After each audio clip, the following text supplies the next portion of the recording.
Hi guys, welcome back to my YouTube channel. I'm Pratishtha and here I am with another video. So मैं बहुत दिन से videos नहीं बना रही थी बट अब मैं रेगुलर हो जाऊंगी. मेरी थोड़ी हेल्थ ख़राब थी तो अभी वो थोड़ी सी सही है, इसलिए अब मैं कोशिश करूंगी कि मैं रेगुलरली शॉर्ट्स वीडियोस और ये जो फुल वीडियोस होते हैं इन्फॉर्मेशन के वो मैं दोनों ही लाती रहूं, जिससे आप मेरी पर्सनल लाइफ और ऑफिस की लाइफ भी देख सकें और आपको कुछ क्वेश्चंस हो तो ये इन्फॉर्मेटिव जो वीडियोस होती हैं उनसे आपको पता लग सके सब कुछ.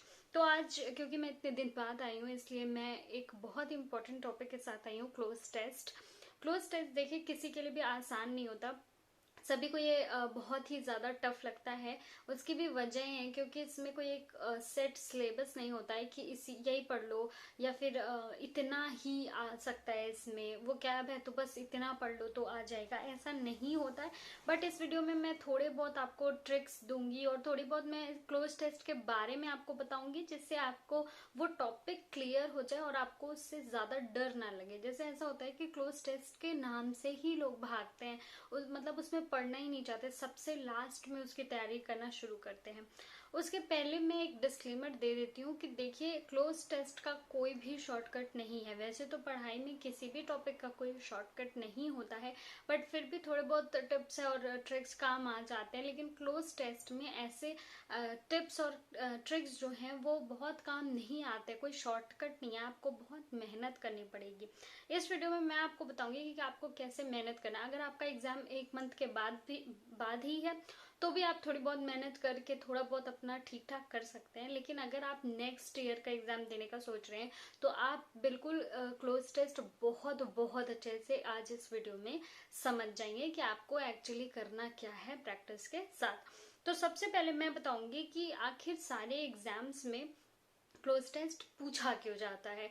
तो देखिए सारे एग्जाम्स में क्लोज टेस्ट अब इसलिए पूछा जा रहा है क्योंकि जॉब जो होती है हमारी, भले ही उसमें क्लोज टेस्ट का कोई काम ना हो, लेकिन जो क्लोज टेस्ट में टेस्ट किया जाता है एक स्टूडेंट में उसका बहुत काम होता है. क्लोज टेस्ट में क्या टेस्ट किया जाता है, जैसे अगर आपके पास एक क्लोज टेस्ट है या एक स्टूडेंट को एक क्लोज टेस्ट दे दिया गया तो उससे उसके इंग्लिश का ग्रामर कैसा है ये भी पता चल जाएगा, उसकी रीडिंग कैसी है ये भी पता चल जाएगा, वो कैसे कॉम्प्रिहेंड कर पाता है किसी एक पैसेज को वो भी पता चल जाएगा, क्या वो जो पैसेजेस में या फिर नॉर्मल भाषा में जो शब्द यूज होते हैं क्या उसकी जानकारी उसको है ये भी पता चल जाएगा. तो ऐसे कई सारे टेस्ट आपको एक ही क्लोज टेस्ट में मिल जाते हैं. मेरी माने तो मुझे लगता है कि क्लोज टेस्ट एक ऐसा सेक्शन है जिसमें इंग्लिश के जितने भी सिलेबस है, जितना भी कुछ है, वो सब एक ही क्वेश्चन से टेस्ट किया जा सकता है. वो चाहे ग्रामर हो, चाहे वो कैब हो, चाहे कॉम्प्रिहेंशन हो, वो सब कुछ उसमें टेस्ट हो जाता है.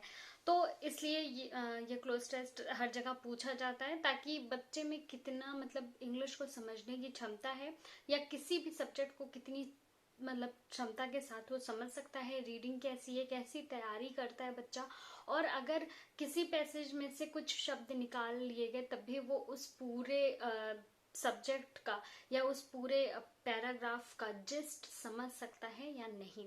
तो ये चीज जॉब में जरूर काम आती है, ऑब्वियसली क्लोज टेस्ट के रूप में नहीं लेकिन इन जनरल. ओके, तो अब मैं बताती हूँ दूसरी बात कि आखिर क्लोज टेस्ट में हम फेल क्यों हो जाते हैं, मतलब सारे लोग फेल क्यों हो जाते हैं. सबसे पहली बात तो वही चीज कि हमारे पास अंडरस्टैंडिंग नहीं है. मतलब कोई चीज ऐसा आपके साथ भी होता होगा, कभी कभी आप बहुत तेज कुछ पढ़ रहे होते हो, चाहे आपकी ही लैंग्वेज में हो, अगर आप हिंदी में बात करते हैं तो वो हिंदी में ही पैसेज होगा, लेकिन कभी कभी आप उसको समझना भूल जाते हो. मतलब आप इतनी तेजी से पढ़ रहे होते हो कि उसका मतलब क्या है वो सोचना ही भूल जाते हो. ऐसा बहुत लोगों के साथ होता है और लगभग सभी लोग के साथ होता है. तो क्लोज टेस्ट में यही होता है कि जब आप पैसेज देखते हो, इतना बड़ा पैसेज होता है और आपको लगता है कि जल्दी जल्दी इसको पढ़ना है ताकि मैं आगे क्वेश्चंस कर पाऊँ। मुझे क्वेश्चन सॉल्व करना है, ये माइंडसेट होता है। और तभी हम जल्दी जल्दी पैराग्राफ पूरा पढ़ लेते हैं, पैसेज पूरा पढ़ लेते हैं, लेकिन हमें कुछ भी समझ में नहीं आता है और वही गलती होती है। इसी वजह से हम आंसर नहीं कर पाते हैं। दूसरी जो हमारी गलती होती है वो ये होती है कि हम टफ वर्ड्स पे बहुत ज़्यादा ध्यान मतलब सेंटर्ड कर देते हैं। टफ वर्ड जैसे कि बहुत बड़ा कोई शब्द आ गया, क्योंकि हमारी जो फर्स्ट लैंग्वेज वो इंग्लिश नहीं है, तो ऐसा ज़रूरी नहीं है कि उस पैसेज में जितने भी शब्द हो उनका जो मीनिंग है वो हमें आता हो। जब हमें उसका मीनिंग नहीं समझ में आता है और हम उसी में बिल्कुल गुम हो जाते हैं कि अरे यार इसका क्या मीनिंग होगा, ये इतना टफ वर्ड है, इस पे तो ज़रूर क्वेश्चन आ रहे होंगे, ऐसे सोच के हम पैनिक कर लेते हैं और फिर हम आगे के क्वेश्चंस नहीं कर पाते और उस पैसेज को अच्छे से पढ़ भी नहीं पाते हैं। थर्ड जो गलती हम करते हैं वो बहुत ही कॉमन मिस्टेक है जो हिंदी मीडियम से है या फिर सभी इंडिया में जितने लोग हैं जो हिंदी बोलते हैं, उनकी एक कॉमन मिस्टेक है कि हम हर पैसेज को, इंग्लिश की हर लाइन को हिंदी में ट्रांसलेट करके पढ़ते हैं। मतलब कि हमें अगर वो चीज़ समझनी है तो उसको हम हिंदी में करके समझते हैं। ये बहुत बड़ी मिस्टेक है। क्लोज टेस्ट में आपको जो पैसेज लिखा है उसको हिंदी में कन्वर्ट करने की ज़रूरत नहीं है, आप वैसे ही क्वेश्चन का आंसर कर सकते हैं।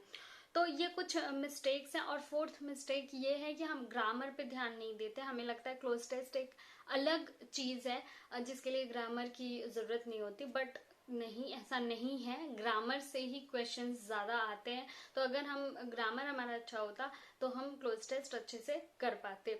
और साथ ही साथ वोकैबुलरी तो होती ही है, लेकिन वोकैबुलरी को एक गलती नहीं गिन सकते, क्योंकि वोकैबुलरी का कोई मतलब एक और छोर नहीं है कि इतना कर लो, ऐसा नहीं है कि उसको एक गलती में नहीं गिनेंगे। बट यस, ग्रामर तो आप पढ़ सकते हैं। अगर ग्रामर नहीं पढ़ते हैं तो फिर हम क्लोज टेस्ट में फेल हो जाते हैं। तो ओके, ये सारी तो हो गई गलतियां, आपको पता चल गई होंगी। अब मैं आपको बताऊंगी कि क्लोज टेस्ट सॉल्व करते समय हमें किन किन बातों का ध्यान रखना चाहिए और कैसे जो क्वेश्चंस होते हैं उनको सॉल्व करना चाहिए। तो सबसे पहले मैं आपको ये बता देती हूँ, फिर से मैं रिपीट करी हूँ कि इसका कोई शॉर्टकट नहीं होता है।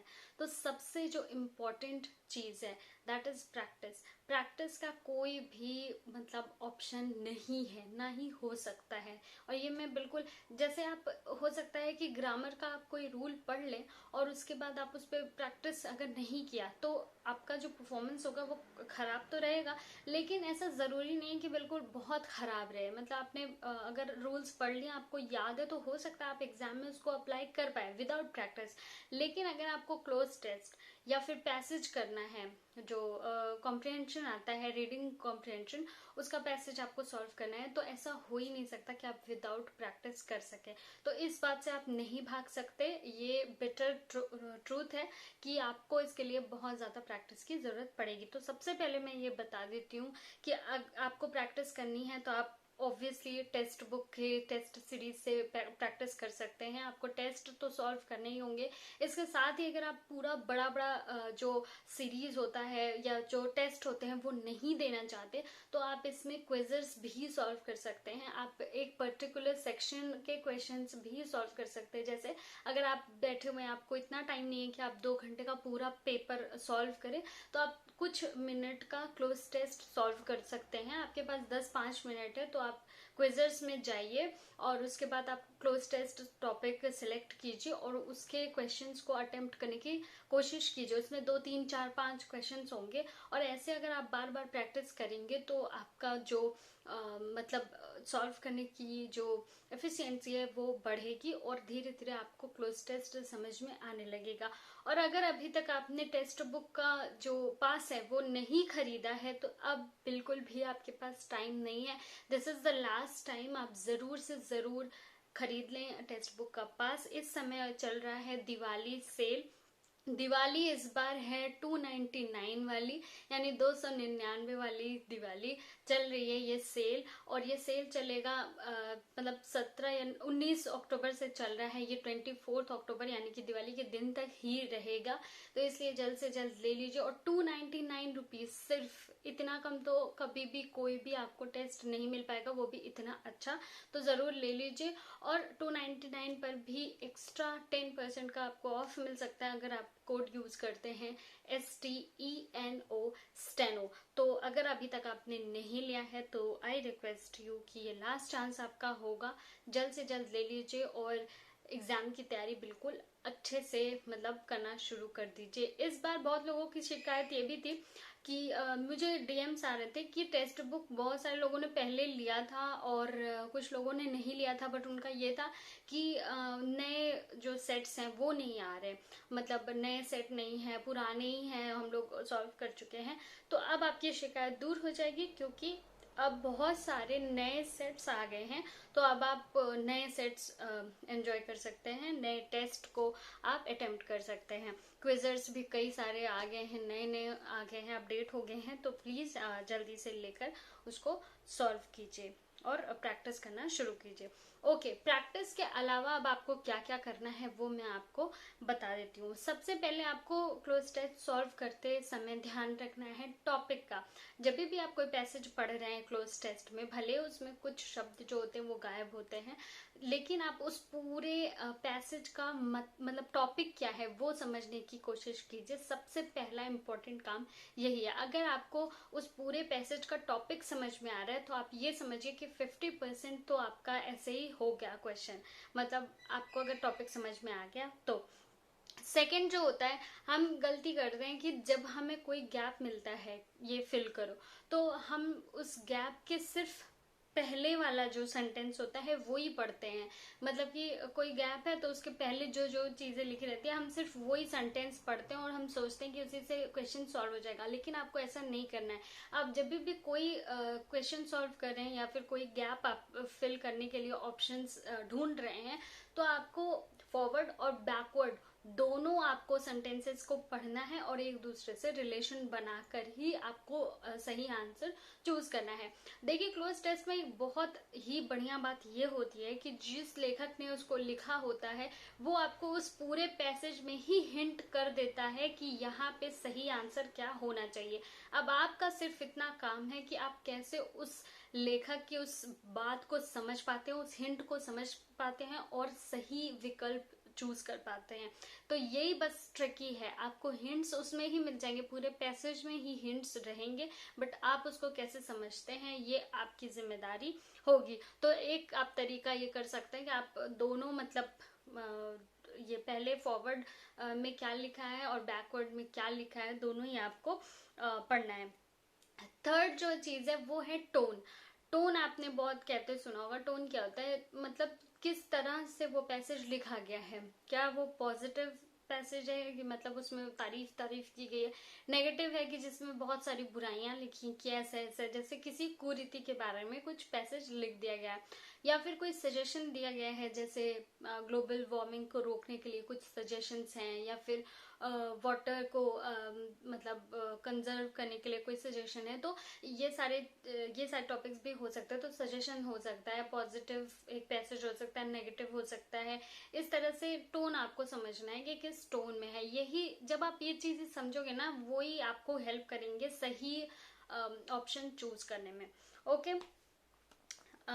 नेक्स्ट आपको मास्टर करना है एलिमिनेशन या कैंसिलेशन मेथड को। क्या होता है ये, जैसे आपने करोड़पति देखा होगा, उसमें एक लाइफ लाइन होती है कि आप मतलब जो दो गलत विकल्प हैं उसको हटा सकते हैं। तो इसी में आपको मास्टर करना है। जब आप एक पैसेज का टोन समझ जाओगे, आपको पता चल जाएगा कि अच्छा ये टोन है, या फिर आप एक अच्छा सा मतलब टॉपिक समझ जाओगे उस पैसेज का, तो आप एलिमिनेशन आराम से लगा सकते हो। आपके पास दो आंसर तो ऐसे हो जाएंगे जिसमें आपको समझ में आ जाएगा कि अच्छा ये दो आंसर नहीं होंगे। फिर आपके पास सिर्फ दो आंसर बचेंगे जिसमें आपको कंफ्यूजन होगी, और इसमें आप जो भी आंसर टिक करते हैं उसके सही होने की मतलब जो पॉसिबिलिटी है वो हो जाएगी 50-50%। तो ये काफी कामगर सिद्ध होता है। इसलिए आपको ये कैंसिलेशन या फिर एलिमिनेशन का मेथड लगाना चाहिए। अब आप लगाएंगे कैसे वो देखिए, आपको प्रैक्टिस से ही आएगा। और दूसरी चीज ये कि जैसे मैं मतलब एक एक पॉइंट बता रही हूँ कि अगर आपने टॉपिक समझ लिया, अगर आपने टोन समझ लिया, तो आपको एलिमिनेशन आराम से आ जाएगा। कि अगर मान लीजिए सारा जो पैसेज है वो पॉजिटिव वे में लिखा गया और ऑप्शंस में 4 ऑप्शंस है जिनमें 2 नेगेटिव हैं 2 पॉजिटिव है, तो नेगेटिव तो आप वैसे ही हटा दीजिए। साथ के साथ, तो आपके पास सिर्फ 2 ऑप्शन जो पॉजिटिव वे में यूज हो सकते हैं वो आपके पास बच जाएंगे।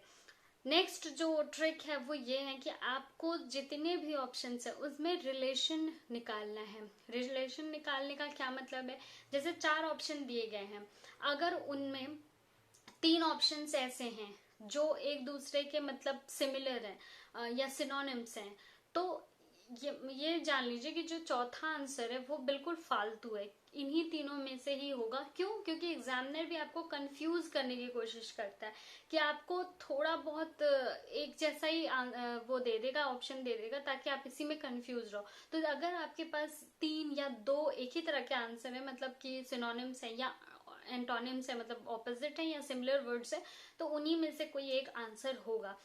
तो ऐसे आप मतलब लगा सकते हैं, ऐसे आप एलिमिनेट कर सकते हैं। जैसे 4 में से मान लीजिए 3 है एक ही जैसा, तो उसको एलिमिनेट कर सकते हैं। 3 में से मान लीजिए कि एक जो है वो नेगेटिव है, 2 पॉजिटिव में है, सिमिलर वर्ड्स है लेकिन पॉजिटिव और नेगेटिव में यूज होते हैं, तो आप वो नेगेटिव वाला हटा सकते हैं, 2 पॉजिटिव आपके पास बचे। ऐसे ही आप एलिमिनेट करके भी आंसर्स को लगा सकते हैं।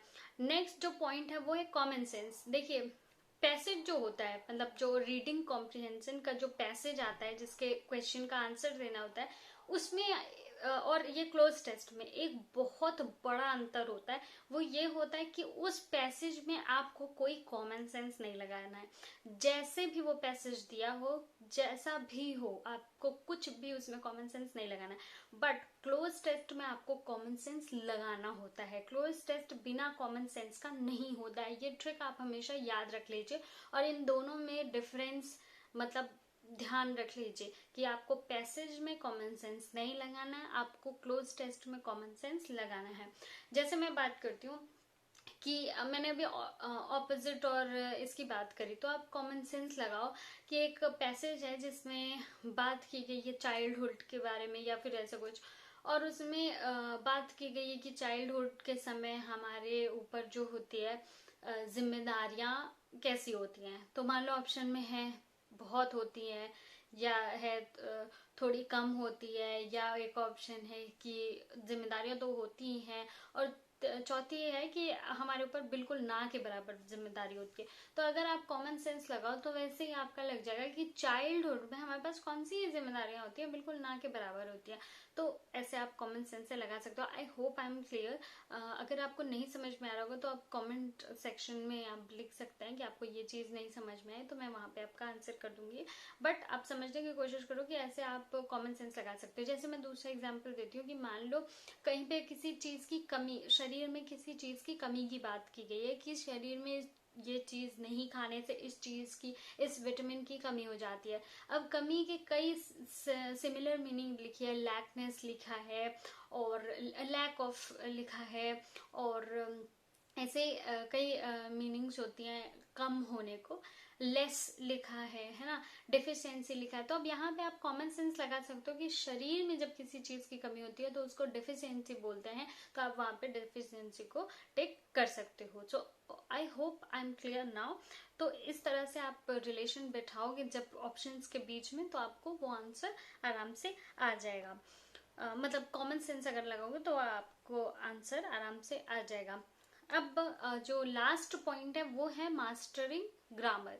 तो ग्रामर का तो देखो कोई भी वो नहीं है कि मतलब बिना ग्रामर के तो आप पूरा इंग्लिश का ही पोर्शन नहीं सॉल्व कर पाओगे। और स्पेशली अगर आपको क्लोज टेस्ट मतलब पढ़ना है, क्लोज टेस्ट में अच्छा करना है, तो फिर आपको ग्रामर तो आना ही चाहिए। इसलिए सबसे पहले आपका जरूरी काम है कि आप ग्रामर अच्छे से कर लो। अगर आपको ग्रामर नहीं आता तो फिर आप क्लोज टेस्ट बस तुक्के से लगा पाओगे, आपको नहीं आएगा। आपको ना ग्रामर आता है, फिर आप उसका जो पूरा पैसेज दिया उसका मतलब भी नहीं समझ पाओगे। फिर उसमें अगर कोई ग्रामर के रूल्स हैं या उसका एप्लीकेशन है तो वो भी आप नहीं समझ पाओगे। तो आपका मतलब ना के बराबर चांस है क्लोज टेस्ट होने का।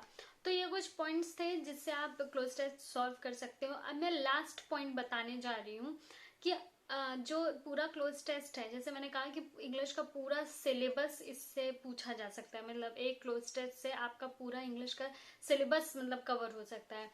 बट एक छोटे वे में अगर मैं बताऊं कि इम्पोर्टेंट क्या है पढ़ना इस क्लोज टेस्ट के लिए, आप क्या पढ़ लें जिससे आपका ये क्लोज टेस्ट हो जाएगा। तो सबसे पहली बात तो है वोकैबुलरी, जिसको आप पढ़ तो वैसे नहीं सकते, मतलब कि कितना ही आप वोकैबुलरी पढ़ोगे, क्योंकि ऐसा कोई बड़ा बड़ा वोकैबुलरी नहीं आता।